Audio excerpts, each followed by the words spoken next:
Quel est le point commun entre toi, Bruce Lee et Arnold Schwarzenegger? C'est ce que je te révèle aujourd'hui, vous êtes sur La Purge.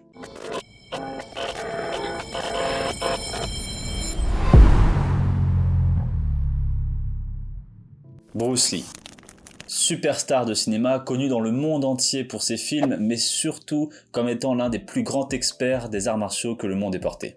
Inventeur non sans panache du repris par pas mal d'actrices porno ratées, il a inventé un coup unique, le One Punch Man, le One Inch Punch.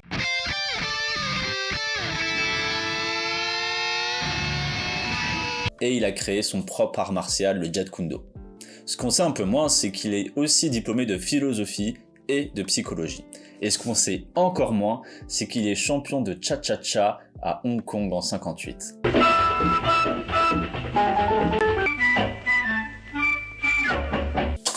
Arnold Schwarzenegger, une autre superstar du cinéma, connue notamment dans le monde entier grâce à sa saga Terminator, qu'on peut dire assez culte et parodiée de nombreuses fois. Alright. I am the Shermanator. Avant cela, il était culturiste et il est devenu Monsieur Univers, rien que ça, 5 fois. Et plus récemment, il s'est tourné dans la politique et est devenu gouverneur de Californie. California.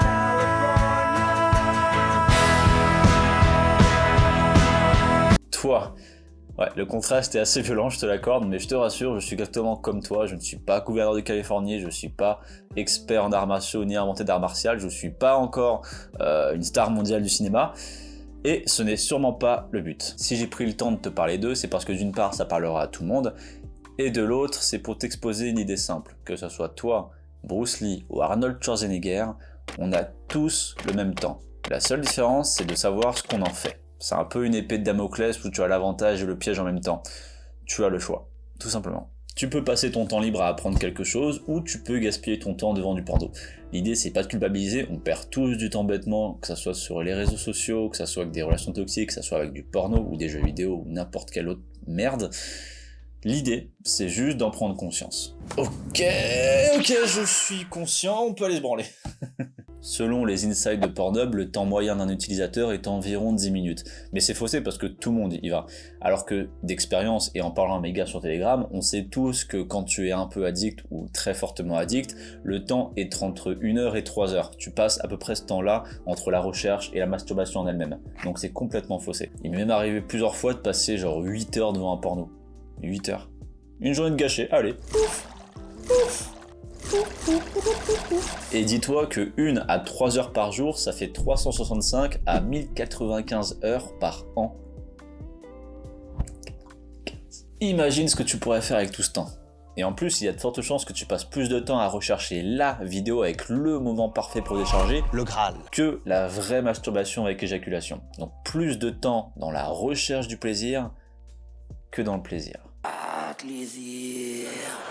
Il y a cette règle plus marketing qu'autre chose qui te dit qu'il faut 10 000 heures pour acquérir une compétence. Mais encore une fois, c'est un peu faussé parce qu'elle part du principe que tu veux devenir un expert. Or, nous, on veut pas forcément devenir un expert, on veut juste acquérir des compétences qui satisferont nos vies un peu plus. Donc, t'as pas besoin de passer 10 000 heures dessus, tu peux passer 182 heures ou 365 heures ou 1095 heures dessus et être très satisfait de toi, continuer à avancer, apprendre. On va être honnête, si on suit cette règle, il y a de très fortes chances que parmi nous, il y ait déjà des experts en masturbation et en porno. D'ailleurs, si je fais cette vidéo, c'est parce que je m'y connais un petit peu sur le sujet. Il y a peut-être même des mages noirs parmi nous. Je t'ai dit 1095, je t'ai dit 365, mais je t'ai dit juste avant 182 aussi. Et il sort d'où ce putain de chiffre? 182, c'est si on prend la fourchette basse, à savoir 30 minutes tout confondu. Masturbation plus recherche de masturbation. Donc juste avec 30 minutes par jour, t'es déjà à 182 heures.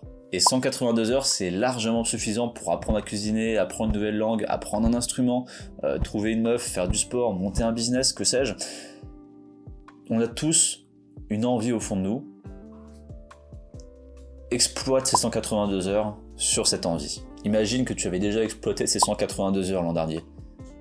Où est-ce que tu serais aujourd'hui?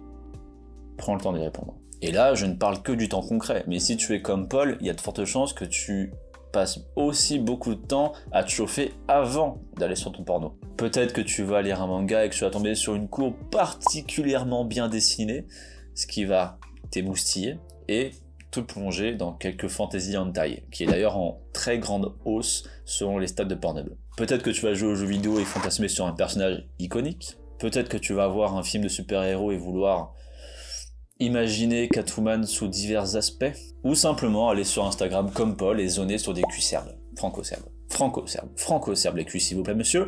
Les culs ne sont pas seulement serbes, ils sont franco-serbes.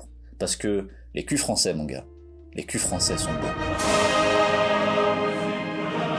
C'est comme la cuisine, le temps que tu y passes ne se compte pas seulement lorsque tu prépares à manger et lorsque tu manges, c'est aussi la pré-cuisine, donc faire les courses, préparer une nouvelle recette, et post-cuisine, débarrasser la table et faire la vaisselle. Et on peut faire un parallèle, on a vu ce qu'était le pré-porno juste avant, mais il y a aussi les effets post-porno, le temps que tu gâches après ton porno.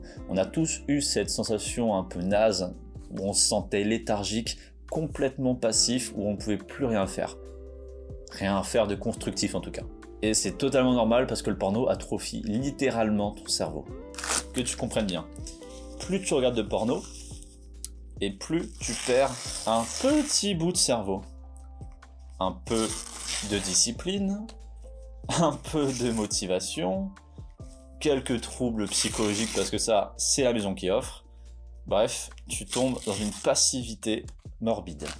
Donc si on regarde bien, les dégâts à long terme sont bien plus conséquents que la simple heure perdue quotidienne. Et tout ça superposé, on peut très facilement tripler le chiffre de base. Tu l'as compris, ta vie est régie par le temps.